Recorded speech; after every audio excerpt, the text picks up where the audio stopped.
Welcome to the 5-Minute Prime Podcast. Quick, actionable tips to master personal finance and real estate investing. In just 5 minutes a day, we'll help you build wealth and achieve financial freedom. Hey, Prime investors, Martin Maxwell here. Welcome back to the 5-Minute Prime Podcast. This is a scenario episode, which means at some point I'm going to stop and make you decide before I tell you what I think. 11 quarters in a row, the money showed up. The 12th one didn't. Here's where you are. You put $75,000 into a value-add multifamily deal back in 2021.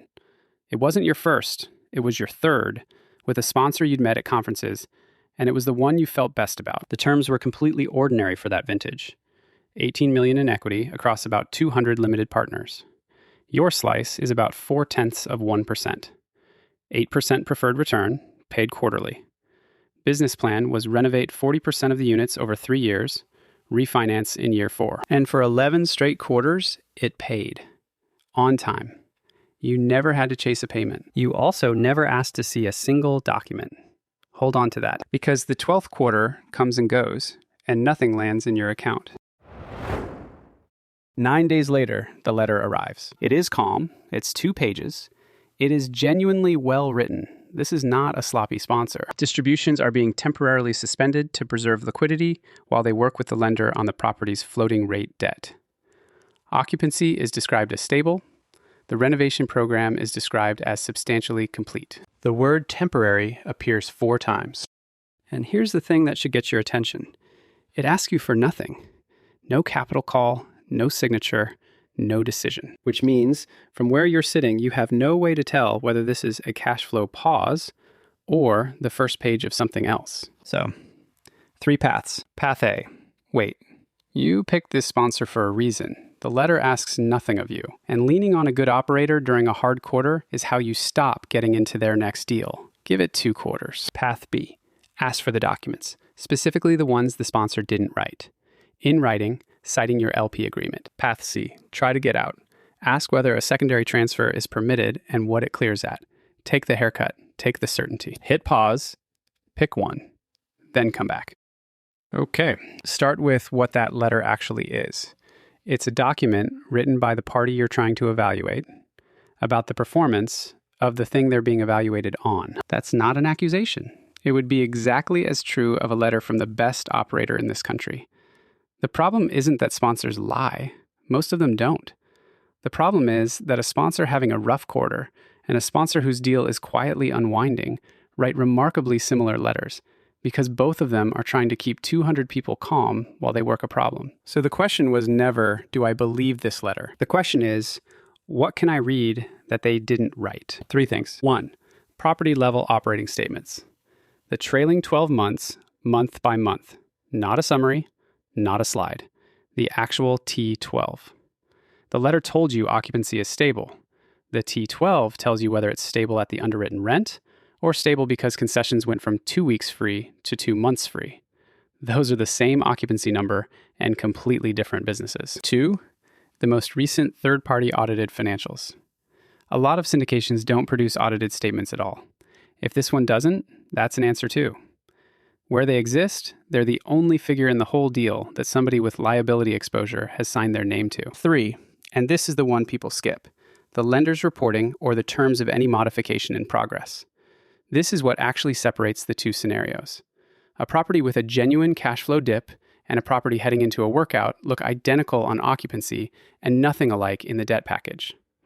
Is the DSCR covenant in compliance? Were interest reserves replenished or drawn down? Did the rate cap expire? And what did replacing it cost? The letter says working with the lender. That phrase has a specific meaning, and it is knowable. So it's B, and the reason is timing, not suspicion. Asking for documents doesn't accuse anybody of anything, and in the quarter after a suspension, it is the single most ordinary request a limited partner can make. Do it in writing, cite the information rights clause, ask for named artifacts, not an update. A good operator sends them.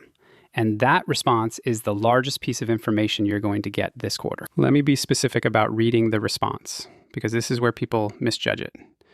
You are not looking for enthusiasm. A busy sponsor in a hard quarter can be short with you and still be completely fine. What you're reading is the shape of the answer. Documents arrive, maybe slowly, maybe with a terse note. That's a normal operator having a bad quarter. You get a narrative instead of the artifacts you asked for.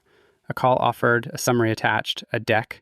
That's not a refusal, but it is a substitution, and you should ask again, naming the same 3 things. You get told the information is unavailable, or that it isn't provided to limited partners, on a deal where your agreement says otherwise. That's the answer. That one, you don't need a second quarter to interpret. Now let me steelman A, because I don't think it's stupid. There are sponsors who papered the risk correctly, underwrote a rate they'd actually get, and still hit a quarter that didn't work. Treating every suspension as a scandal is how you end up out of the room with the operators worth being in the room with. But the flaw in A isn't the patience.